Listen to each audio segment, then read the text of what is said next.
Welcome to my channel. இப்போ ஒரு சூப்பரான இட்லி சாம்பார் எப்படி செய்யலாம்னு பார்த்துடலாம்.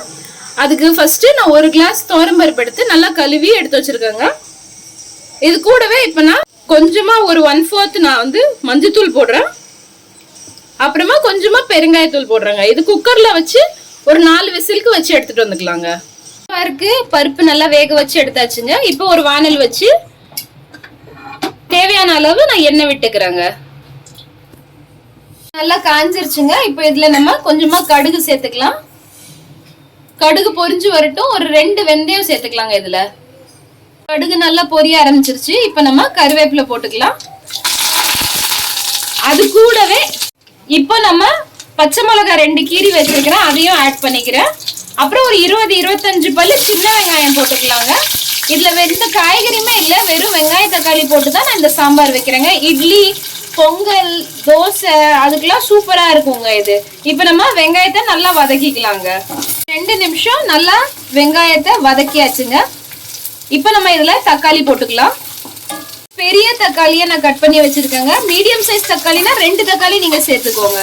இப்ப இதை நல்லா வதக்கிக்கலாங்க. நல்லா வதங்கிருச்சுங்க. இதுல ஒரு ஸ்பூன் சாம்பார் தூள் நம்ம போட்டுக்கலாங்க. 1 ஸ்பூன் சாம்பார் தூள் போட்டாச்சு. இப்ப இதை நம்ம திரும்பவும் வதக்கி எடுத்துக்கலாம்.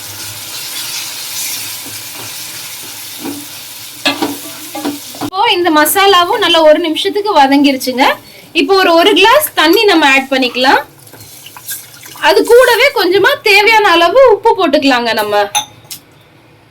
இப்போ இது நல்லா கொதி வரட்டும். இப்போ இது நல்லா கொதி வந்துருச்சு.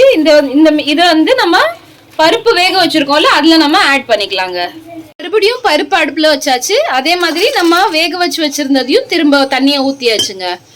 இதுல இப்போ உங்களுக்கு எவ்வளவு தேவையோ நீங்க தண்ணி ஆட் பண்ணிக்கோங்க. ஒரு 2 கொதி வரட்டும். எனக்கு தேவையான அளவு தண்ணி விட்டுக்கிட்டேங்க. இது நல்லா ஒரு 2 நிமிஷம் இல்ல 3 நிமிஷம் நல்லா கொதி வரட்டுங்க. இது நல்லா கொதி வந்துருச்சு. இதுல நம்ம கொத்தமல்லியில தூவிக்கலாம். அப்புறம் கொஞ்சமா வெல்லம் போட்டுக்கலாங்க. இங்க பாருங்க, நான் கொஞ்சமா வெல்லம் போடுறேன். இது போட்டு ஒரு 2 நிமிஷம் மட்டும் கொதி வரட்டும். அப்புறம் நம்ம கேஸ் ஆஃப் பண்ணா சூப்பரான சாம்பார் ரெடிங்க.